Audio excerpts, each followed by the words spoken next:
This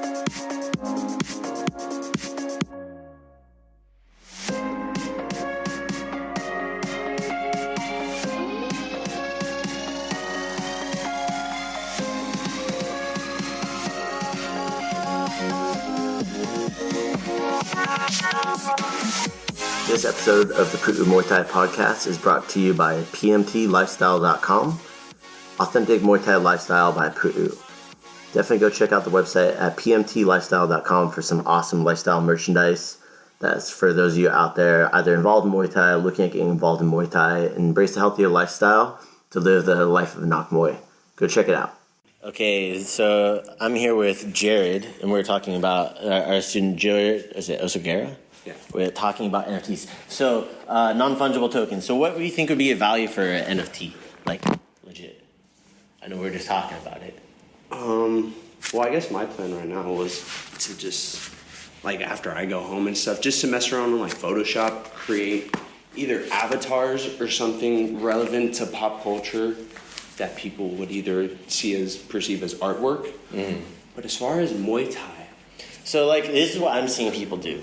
Is they'll release, like, a business will release an NFT, and on top of that, they get, like, perks for buying that NFT. Like, hey, you're going to get a lifetime of discount, or, hey, every 3 months, I'm going to send you some free merch. Like, that's the kind of stuff that they add as a business. And so for me, that's where I'm looking, like, hey, what adds the value behind it? Because it's perceived value right now, even if it's, like, not artwork. Like, I was talking to you about, like, selling trademarks and stuff like that, like trademarked art. You know, like Eat Sleep Teep, we have the trademark for it. So I make designs that say Eat Sleep Teep on it. We're the only ones that can do it. Yep.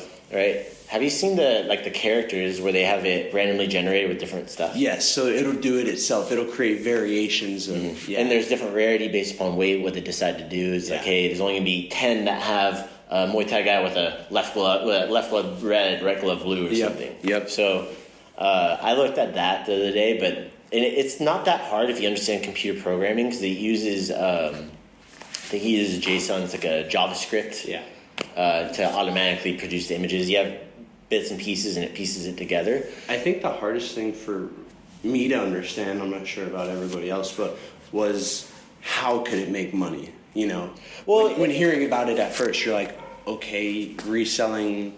Well, because what it comes down to is Ethereum. So if it's on the Ethereum blockchain network, right? If it's using that form, then what ends up happening is the prices go up, but the thing is it's also very volatile. Yeah. Right? So, like, it goes up, down, down, it goes down, it goes up. So it's based upon cryptocurrency. But if this whole thing they're talking about, like, the online world, VR, metaverse, these things. So they're saying, like, hey, you know, you'll get people that buy a pair of, like, Jordans, right? And they talk smack on the people who buy the bootleg Jordans. Right? So in the metaverse, the thing is, the way VR works is, from my understanding, what they could do is you could bring your NFT into anything that uses this blockchain technology on the Ethereum network.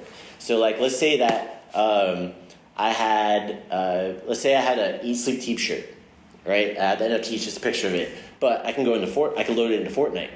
So I can load it into my metaverse. You know how Jordans have, like, brand new Jordans have that big, like, square logo attached? Yeah. Would they be able to put a QR code on that? You scan that QR code and you have the same version of Jordans within the metaverse? Yeah, you could do that kind of stuff. But the thing is, anybody can scan the QR code. But what it would be is, so they have the blockchain, they have the Ethereum network, and it's verified that this is what this is, right? And they can have it, so that way, like, let's say that I designed that shirt and, like, hey guys, I have a new skin in the metaverse.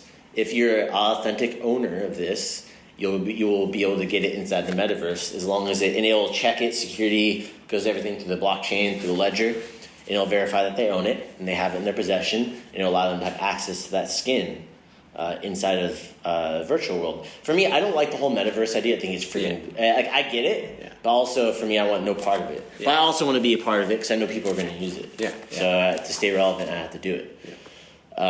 So I see there, like, you can go from, like, let's say Fortnite or Call of Duty. You can have your skin loaded into these games. It'd be unwise to be ignorant about the metaverse, even if you don't accept it. You know? Yeah, you want to be aware of it because people are investing a lot of money into it. I saw the potential for it during shutdowns. There was this thing, it was called Earth 2, and that was my first, like, introduction into, like, what the metaverse would be and stuff like that. And I bought some land in it, like, and I liquidated all of it, and I was able to like sell it at a profit and stuff. And then this stuff like OpenSea is the big one where you can buy land on the metaverse is the big one now. And I'm like, oh, I'm glad I sold all that stuff. Like acreage? Huh? Acreage in a non fungible token? No, what do you mean? You're buying property. Yeah, you're buying property in the freaking metaverse. Is that wild? What property is there does it exist yet? There's a lot of things. People are doing casinos because you can do online gambling through NFTs. So they're creating a casino almost. They're creating a casino. And like the GTA casino. And they're having people investing money and buying NFTs that build the casino, right? And then you're going to get a percentage of their own slot machine. Yeah, well, not just their own slot machine. No, they get a percentage of the gross of the casino every time. Someone uses it. This is what happens. They'll have, like, let's say, for example, poker chips that are NFTs. You could buy them inside the casino. So you own poker chips, and you can gamble those NFTs. Yeah, Jared's making a face right now. He's like, what? My brain hurts. But so the way NFTs work with the smart contracts, too, is... So the way that works is if you buy the property, you buy the NFT, right? It's attached to this property. They can have it. So, okay, Jared, your crypto wallet is attached to this NFT, and every time there's a transaction with it, you get 2%. Yep. As being like an early investor. So no matter where that NFT goes, you always get a percentage. And this comes into music. So did I talk to you about this? Me and Josh were actually talking, or your brother were talking about it. I haven't talked to him about it yet, so that makes sense. Just because I showed him some of the music I made, and then it just got into how people are making money nowadays. So. Well, with music, it's really cool. So this is my understanding of it. Is let's say like, hey, you release an album. Hey guys, I'm gonna do 50 limited edition singles, like an EP. Yep. And it's gonna, along with it, I'm gonna send you a shirt. I'm gonna get you this. You're gonna be the original first founding owners of this thing, and you'll be verified. You have this, and you become a big star. And there's only 50 of these things. What you do is you have a smart contract in there, because let's say you sell it for $20. Later on down the line, maybe it sells for $300.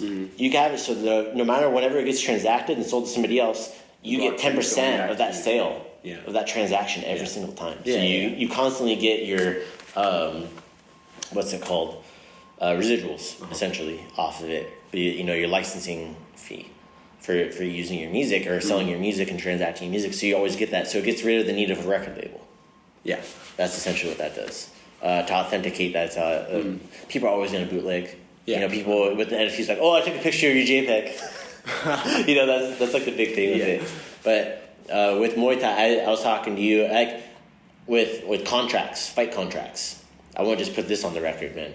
But fight contracts, you're hearing today. Today is December, was it 21st? December 21st. So fight contracts. Let's imagine Muhammad Ali fought against George Foreman and back Rebel of the Jungle, and their contract was an NFT. Like, let's say Don King was some smart son of a bitch back then. He had NFTs back then. With access. Yeah.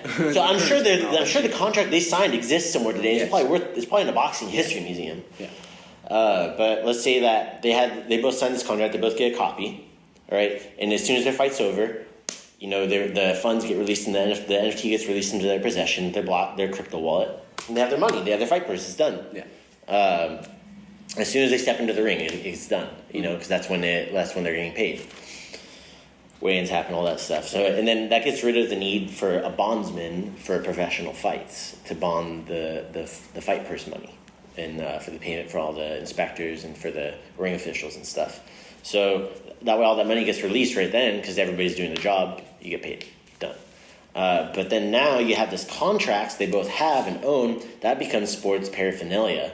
And they can resell that, and they can make more money later on down the line. And the promoter can get residuals off of that. The fighter can always get residuals off of it too. So anytime paraphernalia, like so memorabilia. My bad. Not paraphernalia. Sorry, I'm freaking just on one right now. Yeah, memorabilia, sports memorabilia. It's like becomes a collectible item. It's like getting a boxing glove that was from the Sanchai shorts that we fought Ken Ross. Like those are probably worth money someday. Yep, they probably are now, but I don't. For me, I'm just collecting because I like it. Going through and having these items and these things, it's going to be worth money. But a lot of those sports contracts to be worth money. Not only did it work as a transactional thing from the business side, and it saves the promoter money, but it makes it easier for them to have these fights. But things the state, since it's state regulated, they don't allow that yet. But I can see that happening in the future. If anybody's out there, get on it. I think that would be a great thing because it makes fight purse money public automatically. They don't have to wait for them to disclose what they're paying them. If that makes sense. Like UFC sometimes doesn't disclose everybody's pay. Yeah. But it makes it all public. And honestly, since it's overseen by a public entity, I think that fight purses should be more transparent because they'll allow people to realize and probably talk less shit about fighters. It's like, yo, dude, they got paid peanuts for that fight. Because at the end of the day, most people don't know when you're transitioning, or at least for an amateur, I just found this out myself. You have to pay for your own hospital bills. You have to pay for a lot of things yourself, as well as training. What do you mean your own hospital bills? Well, like say if you get it, No, if you get injured, no, you don't. Oh, really? No, they have event insurance. Really? Yeah, event insurance. What thing was I reading? Were you reading about that guy who fought in lion fight and had to? Is that what you read? No. I remember one instance as far as professionally. There was this UFC fighter who wasn't getting paid enough to pay his trainers, so he stopped. And then another instance of in the amateur scene, that you have to pay some of your medical bills as far as. Oh yeah, well, so here's the deal: is when you fight professionally, you have to here in California, you have to get MRI, EKG, blood work, eye exam, neurological exam, MRI of your brain. That's what you have to get done. As far as physical it costs, before fight? That's to get licensed for 1 year. That's about $1,200. So, guess what the starting pay is for professional Muay Thai in California? How much? Maybe $500. Okay. So you lose money when you fight your first time. Yeah. So in some certain scenarios, what will happen is fighters will go over and talk to the promoter. Like, hey, will you cover my medicals? I'll fight for free the first time. Cool, you'll have a 2-fight contract. That's very rare. Yeah, okay. So, kind of the process to build pro fighters, like we're bringing Eric down to Mexico, hey, you get 3 or 4 pro fights on an international level, and all of a sudden you're a 3 or 4 fight pro and you're not a pro debuter, you're worth more money. Right? You can ask for, hey, give me $2,000. And then your medicals are covered. And then after that, you're making more. Hey, my first fight, $2,000. After that, you just pay me $1,200, for example, or $1,000 for the next 2 fights. And it allows you to negotiate that. But if you're just a pro debuter, they're like, yo, dude, I got plenty of other people who are chomping at the bit. Why would I do that for you? Yeah. So, what's the value of it? But that's why you go to Thailand, go to that place that's easier to get pro experience. They do it in boxing, too. Oh, okay. Yeah. I was just saying that to emphasize the fact that, a lot of people don't know how much fighters get paid. Yeah. And it's not a profitable sport. It's one for, you have to want it. Yeah. You don't see it. People do see the money in it, but that's from personality and that drives exactly. them. Once they're in it, they're like, well, it's the marketing. It's the going back into NFTs and stuff like that. Like if Conor McGregor was to roll out, does he have an NFT? I'm sure he does. The logo, I'm sure he's always ready. Logo. It has to be in variations. If he doesn't, if he doesn't, he probably is already. He's snoozing. But somebody from his team's probably doing it. But regardless, they need to be able to make some money off of that. But there's different ways, merchandise. Could you NFT your image? Because they're already... Yeah, they already strike... So, for you can make your own... strike down videos of audio and, or just, people using, Yeah, you can license your image, and ask, but it's what specific image. Yeah. So maybe I have... let's use the... George Foreman, Muhammad Ali. Muhammad Ali wins, right? Boom. So there's a picture of Muhammad Ali in the ring with the fucking world title around his waist. So that specific picture, black and white image from the photographer and Muhammad Ali, they work together. They go, let's say they go 80-20. 80% for Muhammad Ali, 20% for the photographer. They license that image. They make one of them. It's a one of a kind. Yeah, you can license that and you can sell it as NFT. But that's where it's going to be interesting to come into intellectual property laws, IP law. How do you, ones if you just decide to go mint an NFT with this image when you don't have a license for it. And all of a sudden so you're going to get the shit suit out of you. But I don't even think the judicial system's set up to be able to go after those people yet. But eventually they will. And that's what the benefit of having these public transactions, it reduces the risk of fraud and counterfeits. So once the judicial system catches up, they figure out how to do it. Is that made possible through the Ethereum and cryptocurrency as far as fraud? And does that mean? Yeah, because it's all on the public blockchain. Oh man, finally, I had like a small little shard of glass in my foot. It's been hitting a nerve. I just got it. I've been trying to get that thing out for like Nice. a week. Just been walking around on it. Yeah, it would just like cause like a nerve pain too. Oof. Oh, okay. Yeah, look how tiny that is. Wait, what is that? You see that? Oh yeah. So it's still small. Live Okay. from the podcast, Kru Jonathan Yeah. has a micro glass. Damn it.